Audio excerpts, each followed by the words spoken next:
Hello दोस्तों, नमस्कार। आज हम लोग टीपी लिंक का जो प्रॉब्लम होता है उसको लेकर आए हैं। अभी हम लोग उसको पूरा आपको दिखाएंगे कि उसमें क्या प्रॉब्लम है और उसका सॉल्यूशन क्या है। तो अभी हम लोग इसको राउटर को हमने कनेक्ट कर दिया है। राउटर को कनेक्ट करके अब इसको लॉगिन करना पड़ेगा। लॉगिन करने का जो स्टेप है अपना वही स्टेप है। देखिए वीडियो लंबा होगा क्योंकि बार बार इसको हम पॉज नहीं करने वाले हैं, ठीक है। सबसे पहले हम लोग इसका नया पासवर्ड बनाएंगे।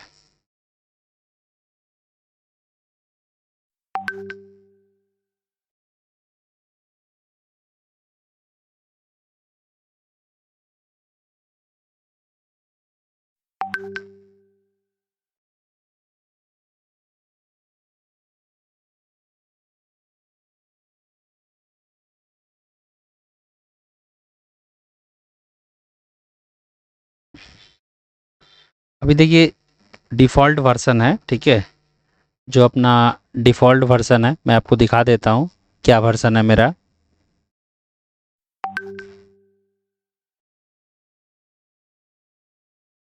यहाँ से वर्ज़न हमारा देख लीजिए कौन सा है, ठीक है। इस वर्ज़न पे कुछ समस्या है जिसके कारण कॉन्फ़िगरेशन वॉइस वॉइस में प्रॉब्लम आता है। बीएसएनएल के कस्टमर के पास ऐसा भी प्रॉब्लम आता है कि उनका टेलीफोन नहीं चलता है। तो हम लोग अभी इसी वर्ज़न पे आपको दिखाते हैं कि किस तरीका का प्रॉब्लम हो रहा है, ठीक है। तो सबसे पहले इसको हम लोग कॉन्फ़िगर करेंगे। हमारे पास एक यूज़र है बीएसएनएल का, उसी यूज़र को अभी हम लोग कन्फर्म करेंगे, कॉन्फ़िगर करेंगे।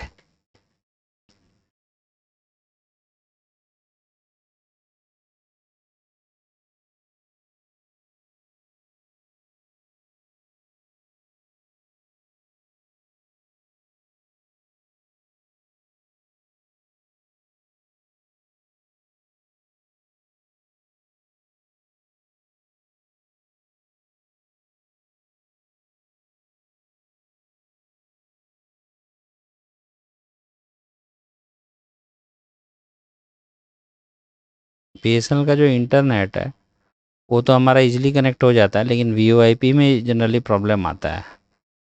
तो सबसे पहले हम इंटरनेट कॉन्फ़िगर करेंगे।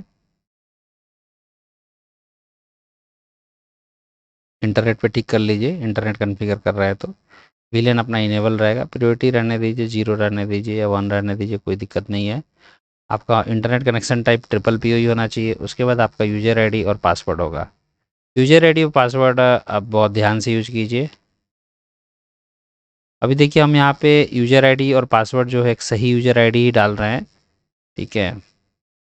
क्योंकि कुछ कुछ कस्टमर के पास से हमारे पास ऐसा भी कंप्लेन आया है कि जो बीएसएनएल का जब कनेक्शन टीपी लिंक में क्रिएट कर रहे हैं तो कुछ वो पर्टिकुलर वेबसाइट को नहीं खोल पाते हैं।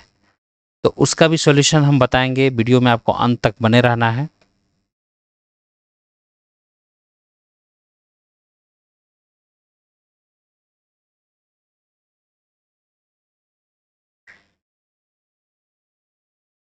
एक और काम, जो ऑपरेटर हैं, जो बीएसएनएल के टीआईपी है, उनके लिए एक चीज़ बहुत बार क्या होता है ना कि लोग गलत यूज़र आईडी पासवर्ड डाल के परेशान हो जाते हैं। तो उस समय में आपके पास ऐसा अगर ऐसा होता रहता है तो आप बीएसएनएल का एक डिफ़ॉल्ट यूज़र आईडी पासवर्ड होता है जो सभी जगह पे काम करता है, वो है बीबी टेस्ट और बीएसएनएल एमपी। यूज़र आईडी है बीबी टेस्ट और पासवर्ड है बीएसएनएल एमपी। वो भी आप ट्राई करके देख सकते हो क्योंकि वो सभी के लिए इनेबल रहता है। वो सभी वीलैन पे आपका काम करेगा, उससे इंटरनेट नहीं चलेगा। देखिए हमारा ये हो गया, हम लोग इसको कनेक्ट कर दिए और अभी देखना है कि हमारा इंटरनेट कनेक्ट होता है कि नहीं होता है।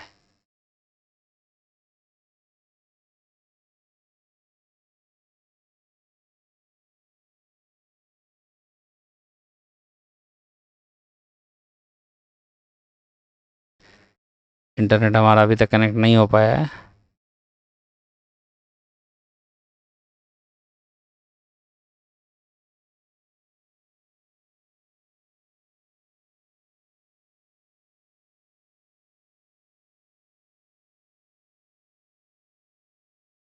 तब तक हम लोग वीओआईपी को भी कॉन्फ़िगर कर लेते हैं। वीओआईपी का आपका जो भी वीलैन हो, 1839 हो, 1849 हो, 1831 हो या 1830 है, जो भी आपका रहे आपको वो सही से डालना है। यहाँ पे जो कनेक्शन टाइप है वो डायनेमिक होगा, डीएससीपी पे रन करेगा, ठीक है।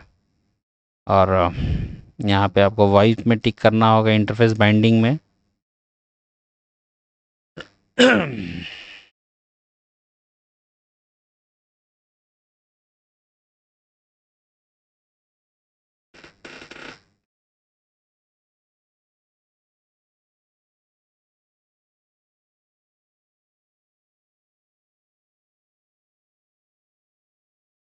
वॉइस का देखिए आईपी हमें मिल गया है। इंटरनेट का हो सके तो कुछ यूज़र आईडी पासवर्ड रॉन्ग हो रहा हो, एक बार मिला लेते हैं कि इंटरनेट का क्यों अपना कनेक्ट नहीं हो पाया। ठीक है।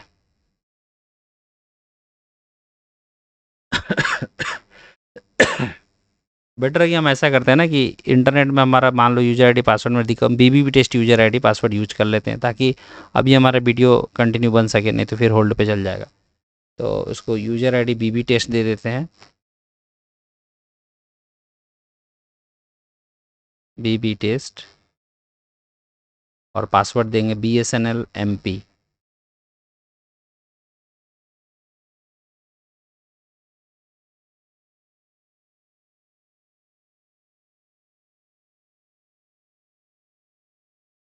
वीडियो जो बन रहा है मेन मुद्दा है हमारा वॉइस को। ठीक है, वॉइस अपना नहीं चलता है उसके लिए।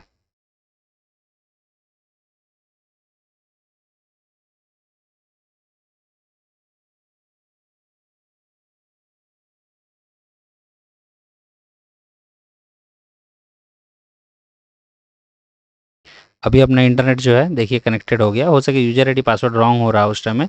तो आप एक चीज़ और नया समझ गए आप कि BSNL का एक जो है टेस्ट यूजर आईडी पासवर्ड होता है, वो होता है BSNL BB टेस्ट होता है, यूजर आईडी BB टेस्ट, और पासवर्ड होता है BSNL MP। अब हम लोग ट्राई करेंगे वॉइस को कन्फिगर करने का। ठीक है,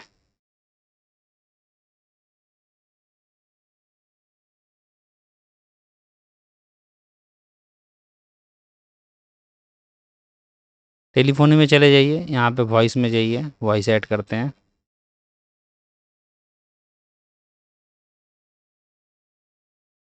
जिस कस्टमर के यहाँ पे टेस्टिंग हो रहा है, ठीक है, उनका नंबर हम लोग मास्क कर देंगे। ठीक है, अगर मान लीजिए नंबर छूट भी जाता है तो आप उधर में कोशिश कीजिए कॉल करके डिस्टर्ब ना करें।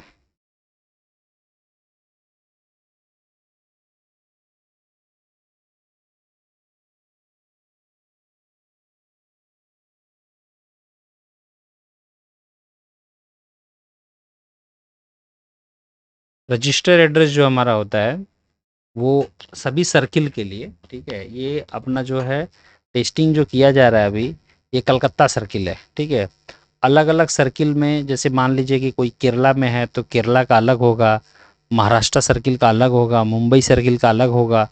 ठीक है, तो जो भी सर्किल होता है अलग अलग, उसका यूजर आईडी है, उसका जो रजिस्टर एड्रेस, मतलब ये बेसिकली जो है जो सिप है उस सिप का होस्ट एड्रेस है, तो वो अलग अलग होता है। ठीक है, तो वो अभी हम लोग चेक कर लेते हैं क्या है, और उसको भी अभी इंसर्ट करेंगे।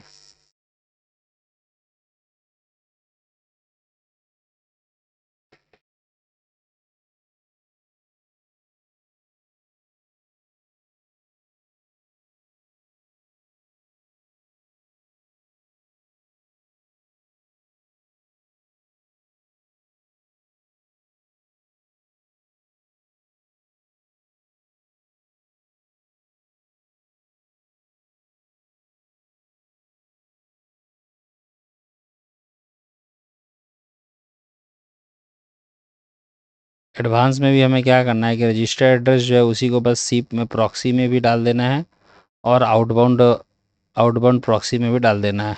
सिप प्रॉक्सी पोर्ट में गलत हो गया है तो उसको हम लोग 50, सिप प्रॉक्सी पोर्ट में हमारा वही रहेगा 50 से। पोर्ट जो है हमेशा वॉइस का पोर्ट जो होता है ना 5060 ही होता है।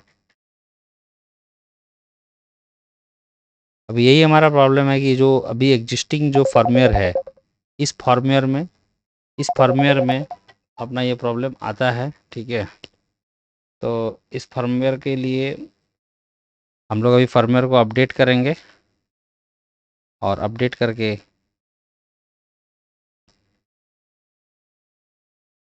ये कनेक्ट नहीं हो रहा है यहाँ पे। ठीक है, अभी फर्मवेयर अपडेट करेंगे हम लोग। इंटरनेट हमारा कनेक्टेड है लेकिन फर्मवेयर कनेक्ट नहीं है।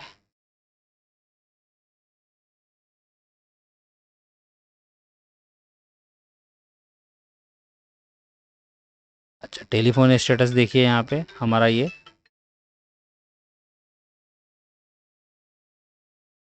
एरर आप देख सकते हैं, टेलीफोन सर्विस अनअवेलेबल बोल रहा है। ठीक है, तो अभी हम लोग फर्मवेयर को अपडेट करेंगे।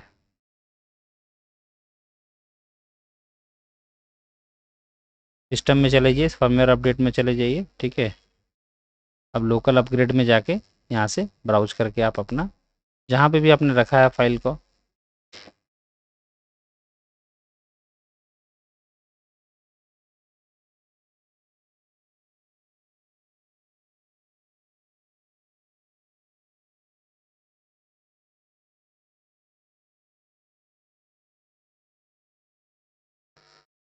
फाइल को हम सेलेक्ट करके इसको अपग्रेड कर देंगे। अच्छा, ये अपग्रेड होने में थोड़ा सा टाइम लगता है, ठीक है। तो तब तक के लिए मैं वीडियो को पॉज कर देता हूँ, क्योंकि ऐसे ही वीडियो लंबा हो रहा है और भी ज़्यादा लंबा हो जाएगा। अच्छा, अभी ये अपना अपडेट हो गया, रिबूट ले लिया है, ठीक है। देखते हैं, रिबूट होने से स्टार्ट हो जाएगा। रिबूट का हम लोग इंतज़ार कर रहे हैं।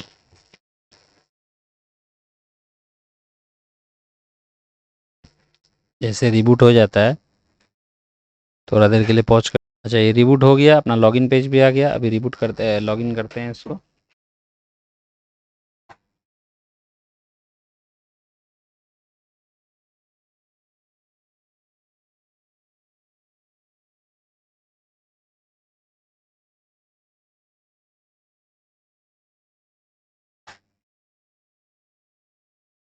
देखिए, अपना सिर्फ फर्मवेयर अपडेट किया है और अपना टेलीफोन यहाँ पर देखिए सक्सेसफुली कनेक्टेड है, ठीक है।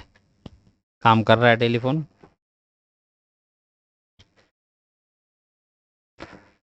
देखिए यहाँ पर भी देखिए एडवांस में जो हम लोग टेलीफोन के स्टेटस में है, यहाँ पे भी कनेक्टेड दिख रहा है।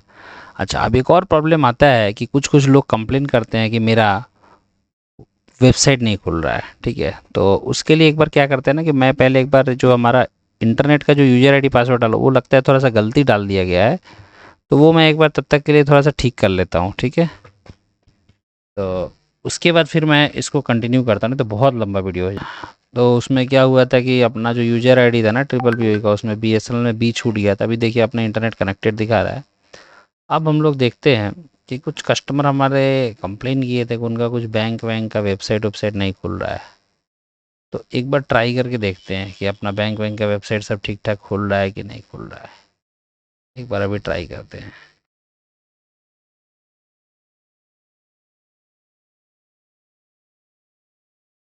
नॉर्मल तो खुल ही रहा है सब कुछ। अभी एक बार जीएसटी खोलते हैं। जीएसटी भी खुल गया, ठीक है। फिर भी मैं आपको बता दूं कि कहीं कहीं पे जो नहीं खुल रहा था उसका जो प्रॉब्लम क्या था, उसका एमटीयू का प्रॉब्लम था, ठीक है। उसको कैसे सॉल्व, मान लीजिए अगर आप लगा रहे हैं बीएसएनएल का, बीएसएनएल में टीपी लिंक का, ये बेसिकली बीएसएनएल के बेस पे ही हमने ये वीडियो बना रहे हैं, तो इसीलिए मैं बीएसएनएल के बारे में आपको पूरा बता रहा हूँ। आपको क्या प्रॉब्लम होता है वो चीज़ मैं समझा रहा हूँ। आपने जो इंटरनेट कनेक्शन क्रिएट किया है उसमें चले जाइए,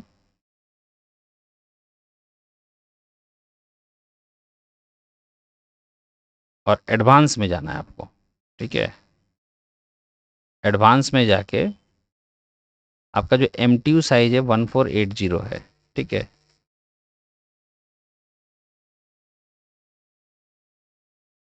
इसको आप थोड़ा सा बढ़ा के 1492 कर दीजिए। अगर आपका कोई वेबसाइट नहीं खुलने का प्रॉब्लम अगर आ रहा है, तो अगर सब कुछ ठीक ठाक चल रहा है तो कुछ करने का ज़रूरत नहीं है।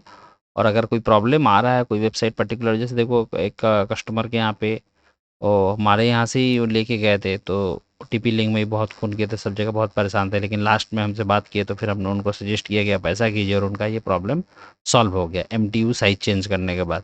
तो आपके पास भी अगर ऐसा प्रॉब्लम हो रहा है तो 1480 की जगह पर आप एमटीयू साइज को 1492 कर दीजिए, ठीक है। ये दोस्तों हमने आपको इसमें 3 चीज़ का जानकारी दिया। एक जानकारी दी है आपको कि पहले जब फर्मवेयर का जो आपका व्यू आईपी अगर नहीं चल रहा है तो फर्मवेयर अपडेट कर लीजिए। और दूसरा एक दे दिया आपको, कुछ वेबसाइट नहीं खुल रहे हैं तो आप उस में आप एम टी यू साइज़ को आप अपडेट कर दीजिए, 1480 के जगह 1492 डाल दीजिए। और एक आपको मैंने बताया बी एस एन एल का default user I D password B S N L का user I D default user I D password जो होता है बी बी टेस्ट और B S N L M P, और यही चीज़ है। तो आप टीपी लिंक अगर आपको ये राउटर चाहिए तो हमारे पास अवेलेबल है, ठीक है। आप हमारे पास से खरीद सकते हैं। अगर आपको क्वांटिटी में चाहिए तो हम बहुत बेटर प्राइस दे सकते हैं। एक एक पीस अगर चाहिए हो तो आप हमारा डिस्क्रिप्शन में लिंक दिया हुआ है, वहाँ से भी जाके खरीद सकते हैं। डिस्क्रिप्शन में हमने लिंक आपको दे दिया है, हमारे वेबसाइट से डायरेक्ट खरीद सकते हैं। और अगर आपको क्वांटिटी में चाहिए तो आप हमारे नीचे जो नंबर है उस पर कांटेक्ट कर सकते हैं। कोई भी आपको एफटीटीएस से रिलेटेड क्वेरी हो, कुछ भी आपको समस्या है, अगर आप टीआईपी हैं या फिर केबल ऑपरेटर हैं या जो भी इंटरनेशनल प्रोफेशनल रिपोर्टर है, आप हमें कांटेक्ट कर सकते हैं। हम हेल्प करने के लिए हमेशा तैयार हैं। थैंक यू दोस्तों।